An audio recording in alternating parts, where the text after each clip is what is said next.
Bonjour à tous, j'espère que vous allez bien ce matin. Je vous laisse une deuxième chance. Bon, c'est bien. Eh bien, moi aussi, ça va. Je suis vraiment heureux d'être avec vous pour partager ce thème. Tous ceux qui sont fatigués. Non, c'est pas ça, hein, c'est les paroles d'un chant. Mais si on peut basculer sur le petit PowerPoint, parce que j'aimerais introduire mon sujet avec une vidéo qui va en dire long. Si on- Look at brother's face. Regarde ton frère, hein. Regarde-le bien. Non, ne regarde pas. Whose idea C'est was qui a eu this? l'idée? C'est qui? Moi, je sais pas. Did you think this was a good Oui, idea? c'était pas une bonne idée. Non, non, non. On est d'accord. Et regarde bien la fin. Look at brother's face.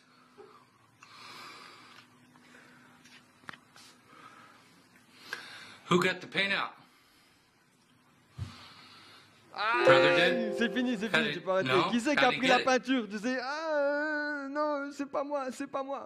En fait, ce matin, j'aimerais qu'on parle ensemble d'un thème qui fait un peu mal, qui est un peu compliqué à traiter, mais c'est la culpabilité. Si on peut me remettre le PowerPoint. La culpabilité, c'est quelque chose qu'on a tous vécu un moment dans notre vie, oui ou non? C'est quelque chose qu'on n'aime pas forcément vivre dans notre vie, oui ou non? Et du coup, ça me pose plein de questions. Est-ce que la culpabilité, j'en ai besoin?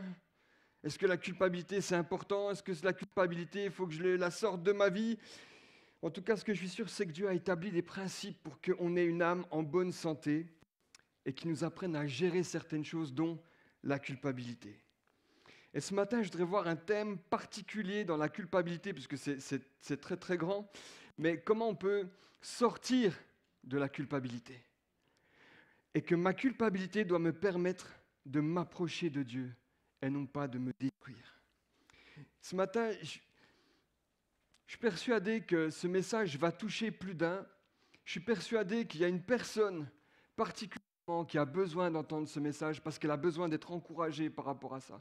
Une personne qui a peut-être beaucoup de souffrance par rapport à la culpabilité. La culpabilité, c'est très compliqué parce qu'on peut vivre des petites culpabilités comme on voit avec ces enfants qui ont joué un peu avec la peinture et ils ont fait une petite bêtise. Donc il y a une petite culpabilité. Des fois, il y a des culpabilités où on ne le mérite même pas. C'est des autres qui nous agressent, des traits enflammés des autres. On a parlé de la parole, qui viennent nous toucher. Ça nous fait culpabiliser alors qu'au fond, on n'avait même rien fait. Mais là, je veux parler de la culpabilité de ces deux petits bouts de chou. C'est le flagrant délit. Là où tu es sûr que tu as fait quelque chose de... C'était pas ça qu'il fallait faire. C'était mal. Tu as fait quelque chose de mal. Alors comment gérer ce sentiment? Je voudrais qu'on puisse lire ensemble un texte de la Bible qu'on trouve dans l'évangile de Jean au chapitre 8 sur une personne aussi qui a été prise en flagrant délit. Mais elle, ce n'était pas vraiment avec de la peinture. Donc on va lire ensemble. C'est un moment où Jésus se rendait au mont des Oliviers, mais dès le matin, il revint dans le temple et tout le peuple s'approcha de lui dans le temple. Il y avait tout le monde autour de lui. Il s'assit et se mit à les enseigner. Alors les spécialistes de la loi, les pharisiens, amenèrent une femme surprise en train de commettre un adultère, flagrant délit.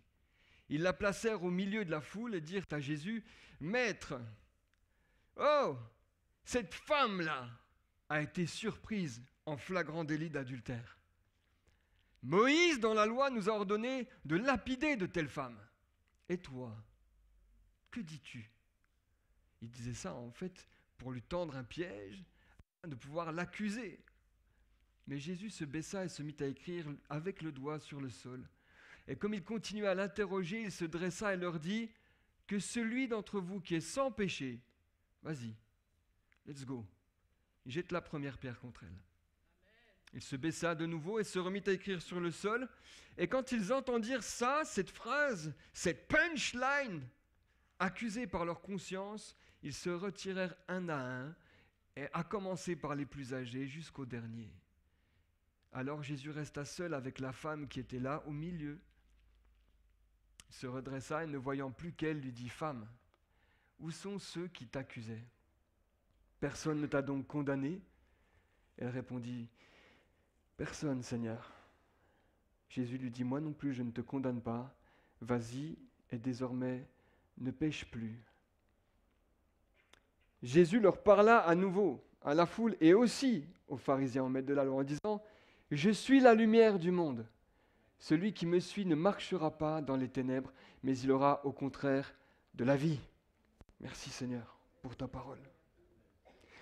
Prise en flagrant délit d'adultère. Et nous, dans nos vies, on est pris parfois en flagrant délit. Et la culpabilité vient en nous. Et dans un premier temps, pour comprendre comment sortir de la culpabilité, je dois comprendre ce qu'elle est déjà. D'où elle vient? C'est quand je crois avoir fait quelque chose de mauvais ou commis une erreur contre quelqu'un, contre mes valeurs, contre une loi, contre quelque chose, contre Dieu, contre une morale. J'ai conscience que j'ai commis quelque chose de mal. Ou alors, quand je crois ne pas avoir fait ce que j'aurais dû faire. Ça vient en moi. Ça vient en moi. Et ça produit ce mélange de peinture marron, tu sais, de couleurs. Quand tu prends toute la pâte à modeler, tu prends le jaune, le bleu, les enfants ils font souvent ça, tu es content de leur offrir toutes les couleurs, mais au bout de 5 minutes, c'est du marron bizarre. C'est tout mélangé, ça ressemble à rien. Et dans notre cœur, c'est un peu ça, c'est un mélange de honte, un mélange de tristesse, un mélange de mépris, de colère qui vient de nous, qui commence à prendre forme en nous. Et où le regard des autres joue un rôle tellement important. La culpabilité. Et parfois, on a tellement de culpabilité et on vit tellement sous la culpabilité qu'on est un peu comme ce que dit David dans son psaume 38. Seigneur, mes fautes s'élèvent au-dessus de ma tête. Elles sont un poids bien trop lourd pour moi. Bien trop lourd pour moi. Regarde les valises. C'est de la pierre, c'est du caillou, c'est du rocher. Comment tu peux avancer comme ça? Et le gros problème qui va arriver quand on est dans la culpabilité, c'est que si on n'en sort pas, alors on va se diriger vers quelque chose de négatif et de destructeur. De destructeur. Mais si par contre je décide de dire, moi, je ne veux pas vivre dans la culpabilité. D'ailleurs, je ne veux pas de culpabilité. Eh bien, parfois, on ressemble un petit peu à ça. On n'est pas conscient.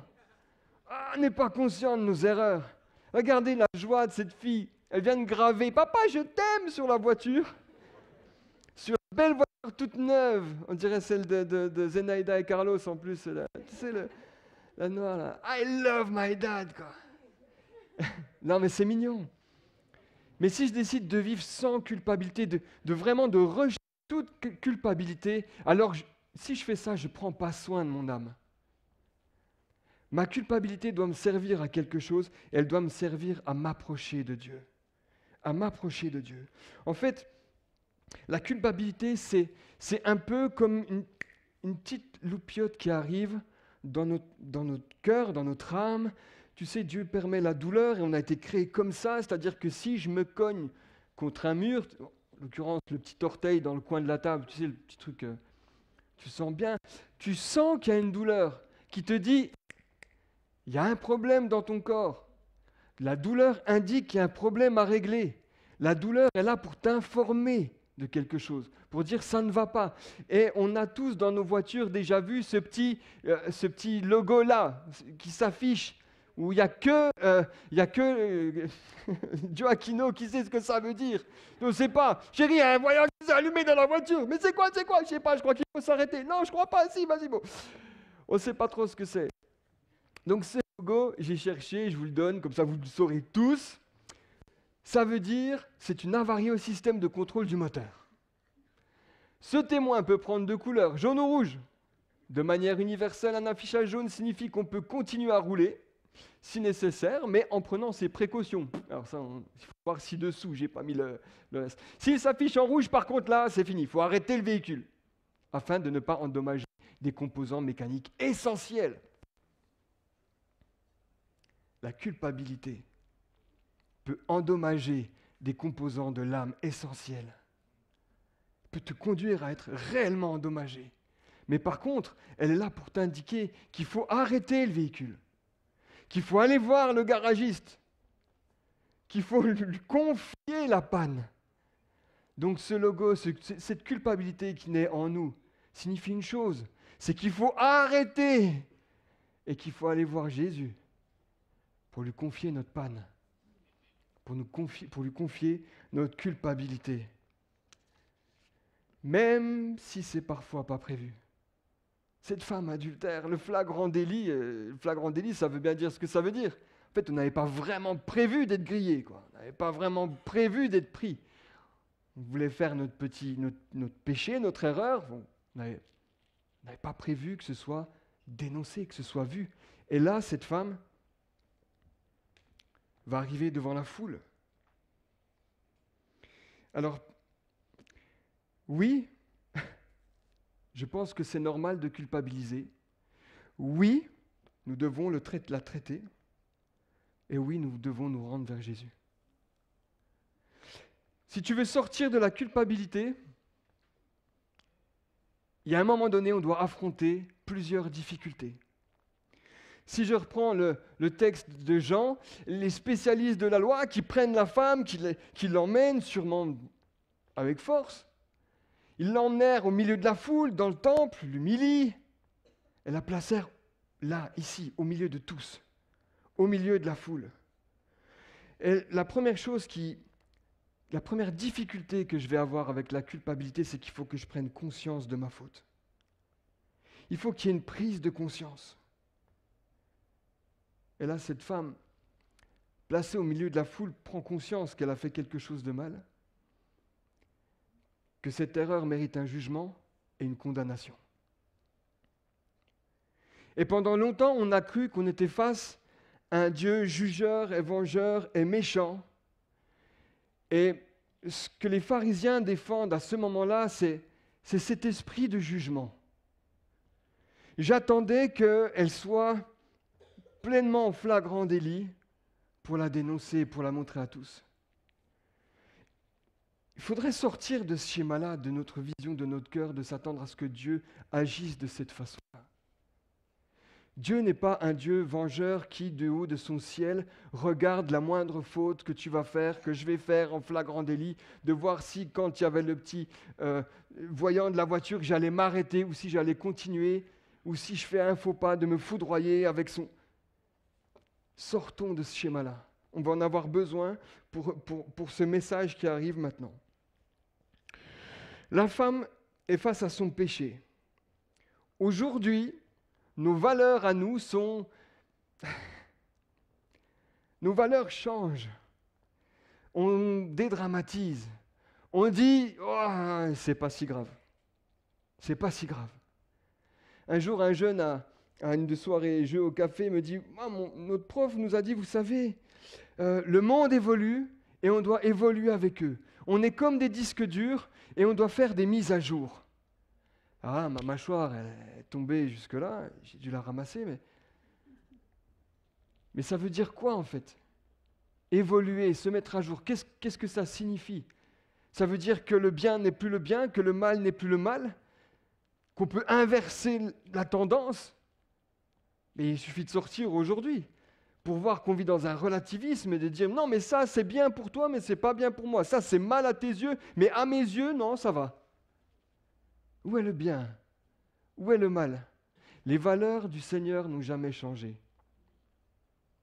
Jamais. De Genèse 1 jusqu'à Apocalypse, jamais ces valeurs n'ont changé. Jamais. Et cette femme, et nous devons comprendre que le péché est grave. Que normalement, je mérite la mort. Cette femme mérite la mort par rapport à la loi de Moïse. Et je peux me dire à un moment donné, et je sais que vous le disiez, moi, je n'ai pas commis d'adultère. Oui, on n'est pas tous à avoir commis des adultères. Mais comprenons ceci, c'est que quand on est face à des personnes tournevis, qui font des choses et qui ne comprennent pas la portée de leur péché, on est face à des gens qui ne peuvent pas comprendre le jugement de Dieu. Et face à Dieu, nous sommes coupables. Il y a une personne qui m'a dit, moi, mon seul péché, c'est de fumer des cigarettes. Je dis, dis donc, tu es un saint. Bravo. Mais si tu veux, on peut prendre un café et puis on peut discuter quelque temps. Et on connaît tous des personnes, et peut-être que nous aussi, on est des personnes tournevis comme ça, qui pense avoir qu'un seul péché. Mais la parole de Dieu est claire. Paul écrira dans Romains, il n'y a pas d'homme juste, pas même un seul. Car tous ont péché et tous sont privés de la gloire de Dieu.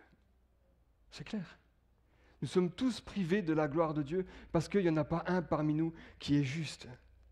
Et ça, c'est la nouvelle qui pique, c'est que devant Dieu, on est tous coupables et le salaire du péché, on le connaît, c'est la mort. Alors en plus d'être face à mon erreur, je dois faire face aux autres, dans la fosse, dans la foule, avec ma peinture sur le visage. Il n'y a plus qu'une histoire de conscience, mais aussi une histoire d'adversité. Je dois faire face aux autres. Et les autres, notamment, il y a le diable. Le diable que la Bible décrit comme l'accusateur de nos frères, celui qui les accusait devant notre Dieu jour et nuit. Voilà ce que je dois vivre dans mon cœur quand je suis pris en flagrant délit. Voilà ce que je vis quand je suis rempli de culpabilité. Alors c'est fini, ça s'arrête là. Ça s'arrête là. J'ai en plus les pharisiens, ceux qui sont censés appliquer la loi. Et je suis là dans cette foule, rempli de culpabilité, face au jugement improvisé du monde qui se balade constamment avec la loupe. La loupe pour attendre, pour voir si mon frère, ma sœur, si mon cousin, si mon voisin a fait quelque chose de mal. La loupe. Et je crois que l'Église doit être le lieu, de loin, le premier lieu où les loupes doivent être abaissées. Que l'Église ne soit pas un lieu culpabilisant, que l'Église ne soit pas un lieu où en fait on est là à scruter les erreurs des uns et des autres, mais que l'Église soit un lieu où nous soyons plus prêts à pardonner qu'à juger. Plus rapides à pardonner qu'à juger. Et ça, c'est la bonne nouvelle, c'est que ces gens-là, ces pharisiens, en emmenant cette femme adultère, je sais que c'est difficile, mais ils ont fait un truc qu'ils n'auraient jamais cru faire. Ils ont emmené cette femme coupable devant la seule personne qui pouvait être juste envers elle. Ils n'auraient jamais cru faire une bonne action, mais ils ont fait une bonne action. Ils l'ont conduit à Jésus. Et ma prière ce matin, c'est qu'on soit aussi ces acteurs où on ne va pas être là avec nos loupes, mais on va plutôt voir les personnes et leur dire « Viens, je vais t'emmener à Jésus. Je ne vais pas t'accabler avec ta culpabilité, je ne vais pas t'accabler avec tes problèmes, je vais te dire, je vois bien que tu as un problème, je ne suis pas psychologue, mais par contre, je connais le juste, Jésus-Christ. Est-ce que je peux t'emmener dans sa présence? Est-ce que je peux t'emmener à un rendez-vous avec lui ?» Et ça, c'est la meilleure des choses qu'ils aient pu faire, mes amis. Parce que ils ont dit quelque chose qu'ils n'auraient jamais dû dire. Ils ont dit à Jésus, parce qu'ils l'ont confronté à la loi, Moïse dit qu'on doit lapider cette femme, et toi, que dis-tu? Mais mon ami, quand tu laisses la parole à Jésus,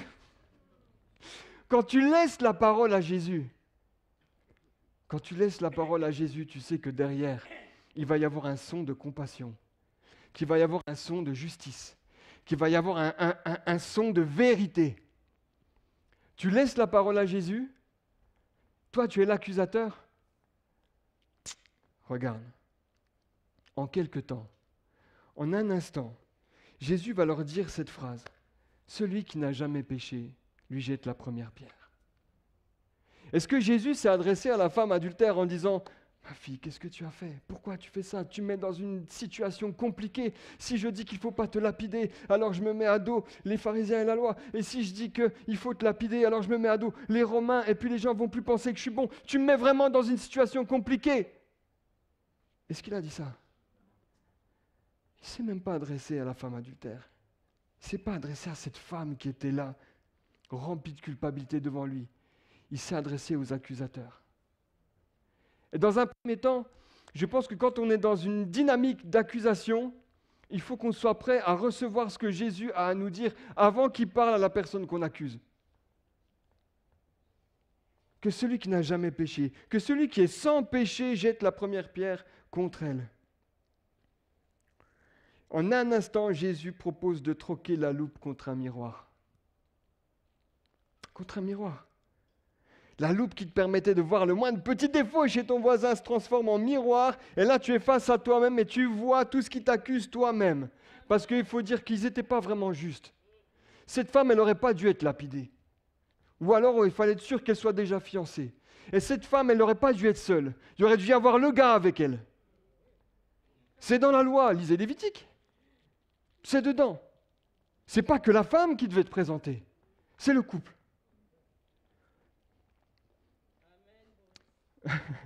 Merci. En fait, accusés par leur conscience, ils se retirèrent un à un. Et à commencer par les plus âgés jusqu'au dernier. Et ce miroir, qu'au début tu vois comme ça, tu te dis, je suis une belle pomme, bien brillante moi. Je brille. J'ai pas de péché, j'ai pas fait d'erreur, j'ai rien fait, je suis brillant. Jésus en un instant, il te dit, mon ami, t'es croqué. Tu ne le sais pas, tu es croqué. Tu es croqué par le péché, tu es croqué par tes erreurs. Il n'y en a pas un qui est juste, pas un seul. Toi, tu te vois comme ça. Mets un miroir derrière toi, tu verras l'entier, comme chez le coiffeur. C'est bon comme ça vous va, c'est bien coupé? Oui, vous voyez bien le trou là, c'est bon? T'es croqué.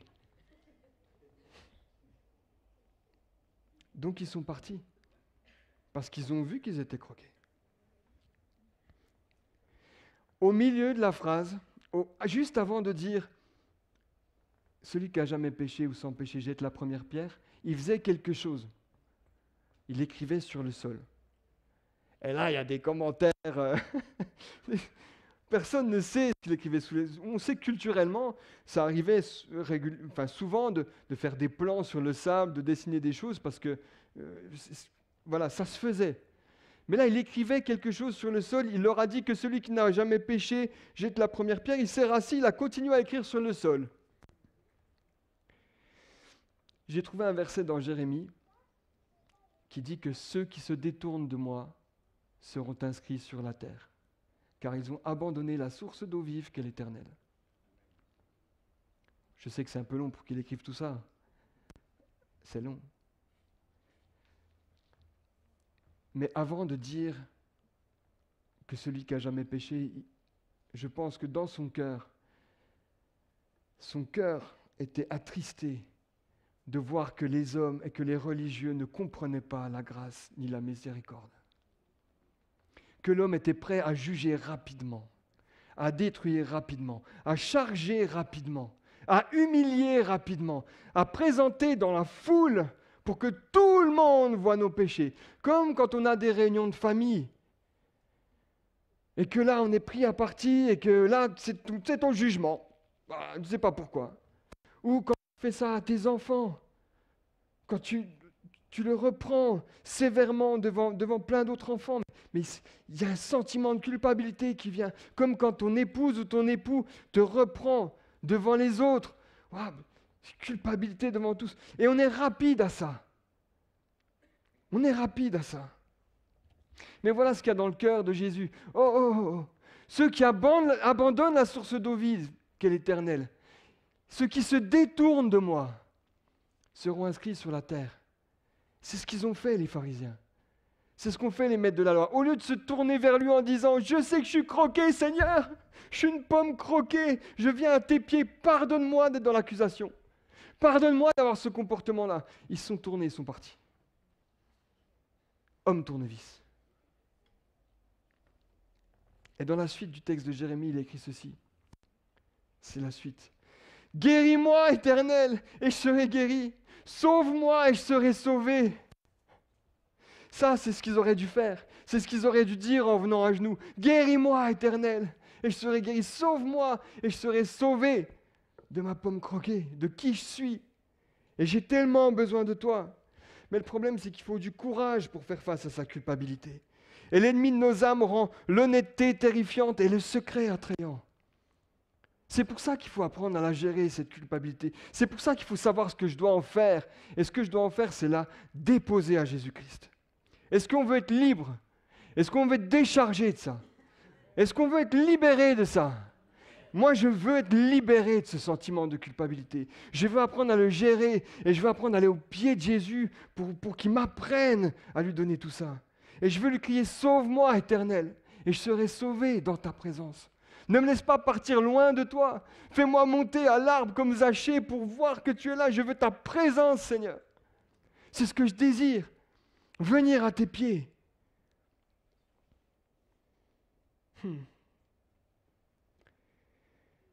Mais si les mauvaises circonstances sont des vecteurs pour que je puisse m'approcher de Jésus vers qui je ne serais peut-être jamais allé, alors je crois que ce ne sont plus des mauvaises circonstances. Et la méthode pour sortir de la culpabilité, c'est de rester, d'aller et de rester près de Jésus. En troisième point, pour sortir de la culpabilité, je dois marcher dans la lumière. Tu vas me dire oui, parce que quand il fait noir, c'est sûr que je vais me cogner partout. Mais je dois marcher dans la lumière. Et il y a quelque chose quand même qui m'a étonné dans ce texte, quand tu te mets dans l'histoire, que tu vois ces dialogues. Il s'est levé, Jésus s'étant levé après, et ne voyant plus que la femme lui dit, « Femme, où sont ceux qui t'accusaient? Bon, personne t'a condamné? Non, Seigneur. Bon, je ne te condamne pas non plus. Vas-y, va et pêche plus. » Attends, c'est tout? C'est tout? C'est aussi simple que ça? Je dirais, je peux y aller. Je peux partir. Va et pêche plus. C'est fou, alors que nous, on essaie de sortir des grands discours. Est-ce qu'on est sûr que la femme, elle a compris? Est-ce qu'elle va vraiment plus pécher? Est-ce qu'elle va vraiment aller et pas rester dans mes basques? Va, elle ne pêche plus. 2 actions. Aller, ne pas pécher. Ça a l'air simple, hein? Mais comment avancer maintenant pour ne pas retomber dans la culpabilité? Parce que quand je vais partir, je vais avancer sur une route, marche dans la lumière, mais je vais avancer sur une route où d'un côté, il y a un fossé, de l'autre, il y a un autre fossé. D'un côté, il va y avoir un fossé qui s'appelle le légalisme, de l'autre côté, il va y avoir un fossé qui s'appelle le libéralisme. Le fossé du légalisme, c'est de me dire, bon maintenant, Seigneur, je vais tout bien faire, tout vraiment, je vais essayer de tout mon cœur pour plus qu'on me croque ma pomme. Tout faire. Et puis, c'est comme si tu es les jongleurs avec les assiettes, là. Tu as déjà vu? Dans les cirques, hop, tu as une assiette. C'est bon, Seigneur, j'ai pris bien. J'ai bien fait ma prière. Et de l'autre côté, c'est bon, Seigneur, je suis bien allé au groupe de maison. Je fais tout. Là, on ne peut pas m'accuser. Puis on t'en rajoute une autre, tu en as 3. Je suis arrivé à l'heure à l'église. Je suis ci, j'ai ça. Puis tu te retrouves avec 10 assiettes dans chaque main. Et puis tu es là, regarde. Je fais tout super bien. Et puis à un moment donné, forcément, quand on a 10 dans la bouche, 15 dans chaque main, il y en a une qui tombe. Là, tu dis, Seigneur, je suis tombé. Ça y est, c'est fini, ça marche plus, la culpabilité revient. Ça, c'est l'égalisme. Il faut tout que je fasse tout bien. Parce que si je ne fais pas tout bien, si je ne fais pas bouger toutes les assiettes, s'il y a une assiette qui tombe, alors Dieu ne m'aime plus. Là, Jésus me rattrape au courant. Attends, je t'avais dit de partir, mais reviens, toi. Ça, c'est le légalisme. Et de l'autre côté du fossé, l'autre, tu as le libéralisme, où là, on dit, clairement, on te donne les assiettes, tu jettes les bâtons, tout se casse, c'est pas grave. C'est terminé. Donc comment on fait pour marcher sur cette route, cet équilibre? Il faut croire. Il faut croire ce que Jésus a dit. Jésus a dit, je ne te condamne pas non plus. Amen. Dans la présence de Jésus, face aux accusateurs, dans la foule, Jésus lui dit, je ne te condamne pas non plus. Il faut croire ce que Jésus est. Jésus a dit, la parole de Dieu dit dans le premier épître de Jean, si nous reconnaissons nos péchés, il est fidèle et juste pour nous les pardonner et nous purifier de tout mal. Il est fidèle et juste. Sa pomme n'a jamais été croquée. Jamais. Il est fidèle et juste pour nous les pardonner si nous reconnaissons nos péchés. C'est ça l'équilibre. Si je reconnais mon péché, si je reconnais ma faute, si je reconnais que je suis coupable, alors il est fidèle et juste pour me pardonner. Et non seulement me pardonner, mais purifier de tout mal. Et je dois croire aussi en ce qu'il a fait. À ce moment-là, Jésus n'était pas encore allé sur la croix, mais c'était sa mission. Il y allait, il s'y approchait.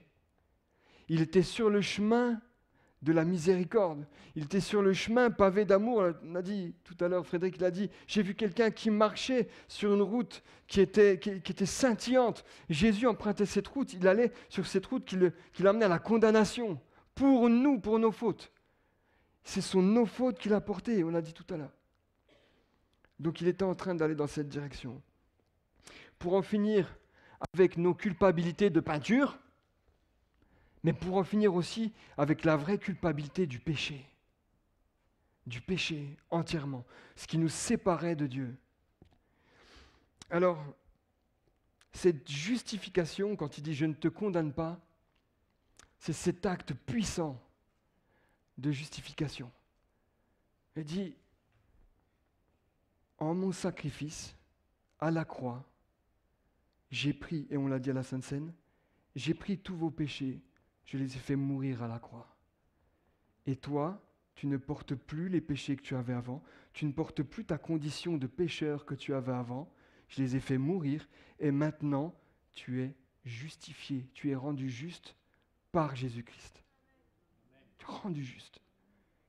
Ça, c'est la justification quand il dit « je ne te condamne pas, parce que je suis en train d'aller vers Golgotha, là où mon sang va couler pour toi, et pour ton adultère, et pour toutes les autres taches de peinture, et pour toutes les autres pommes croquées.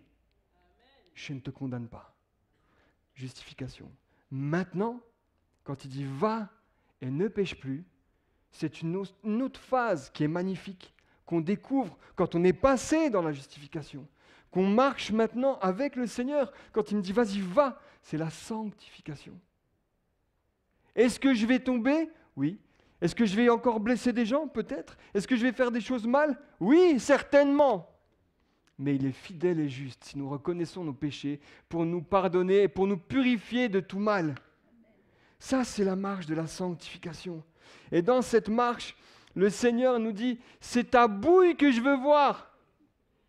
C'est toi que je veux voir. C'est pas un toi lavé qui met pas un masque quand tu viens dans ma présence. Enlève ton masque. Me cache rien.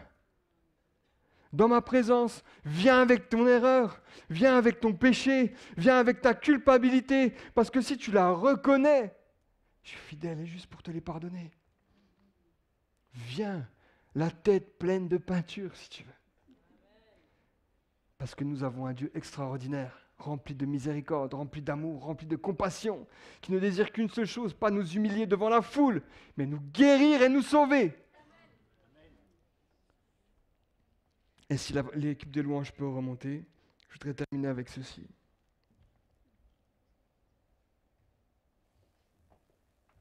Pour vivre le plus loin possible de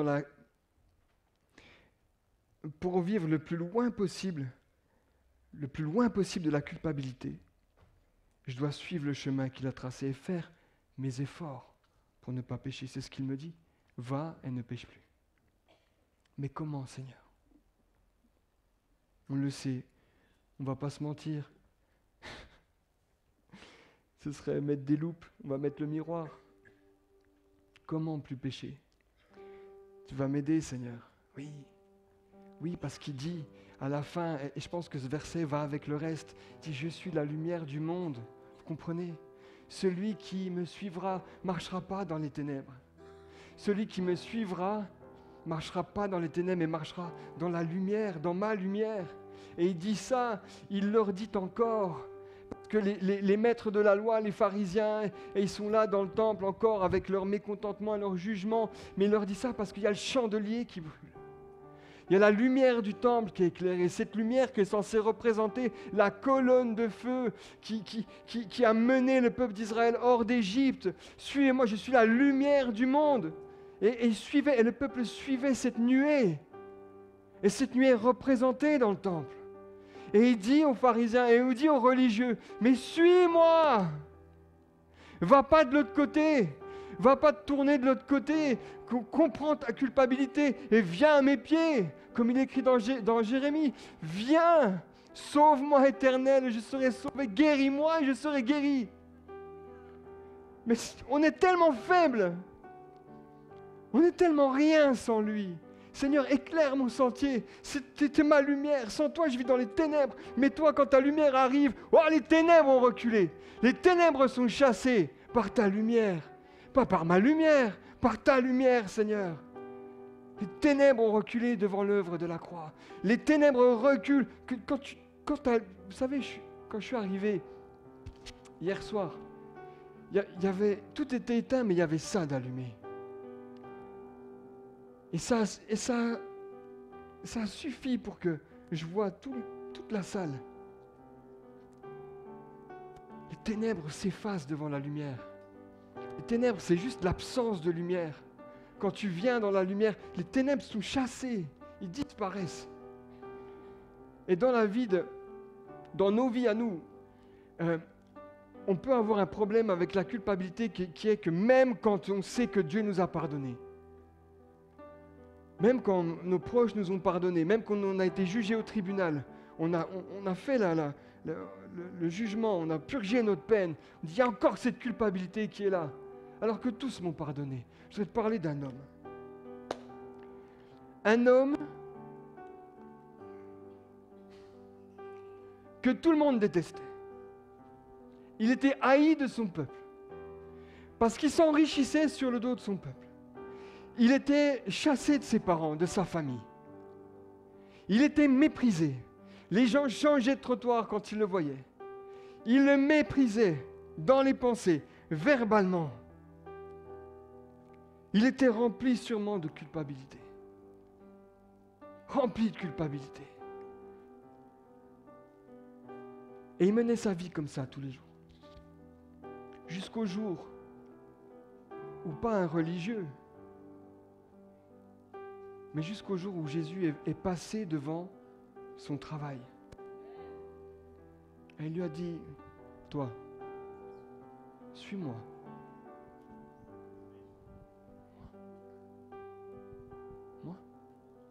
Moi, le collecteur d'impôts. Moi, celui qui m'enrichit sur le dos de mes frères. Moi qui suis détesté et haï de tous. Moi que les gens ils veulent même pas me voir Seigneur, toi le Seigneur des Seigneurs, le grand Rabbi, tu me dis moi, suis-moi. Oui, suis-moi. Je viens. Je viens. Il a suivi Jésus. Il faut qu'on comprenne cette chose-là, c'est que quand il s'est mis à suivre Jésus, en devenant son disciple, Jésus lui a demandé une chose. Toi, tu vas prendre des notes et tu vas écrire ce que je dis. Tu vas écrire mes propos. Moi, Seigneur. Moi, le rejeté. Moi, celui qui m'enrichit. Vous avez compris l'idée? Moi, le coupable. Toi, tu vas écrire ce que je dis. Et je te le dis, il y a encore des siècles et des siècles après que tu auras écrit ça, les gens, ils liront ce que tu as écrit. Seigneur, tu veux m'utiliser moi? Moi, Matthieu, moi, Lévi, le collecteur d'impôts, celui que tout le monde chassait. Et quand on ouvre notre Bible encore aujourd'hui, quand on commence le Nouveau Testament, on lit quoi? Évangile de Matthieu. Évangile de Matthieu. Que Jésus et que Dieu ont utilisé pour écrire, pour transmettre la parole de Dieu de génération en génération, encore aujourd'hui et encore demain. Qui? Un coupable. Qui? Un homme rempli de culpabilité. Et combien de fois il a dû se dire dans sa marche, Seigneur, tu me bénis trop, mais regarde tellement je suis coupable, tellement je suis nul, je suis rempli de culpabilité, Seigneur, de tout ce que j'ai fait subir à mon peuple. Et nous, on se dit ça aussi, comment, Seigneur, tu peux me laisser, comment tu peux m'utiliser? Mais je t'utilise. C'est toi que je veux. Et à chaque fois que j'ouvre ma Bible et que je vois Évangile de Matthieu, je me dis, Seigneur, ta bonté est sans limite.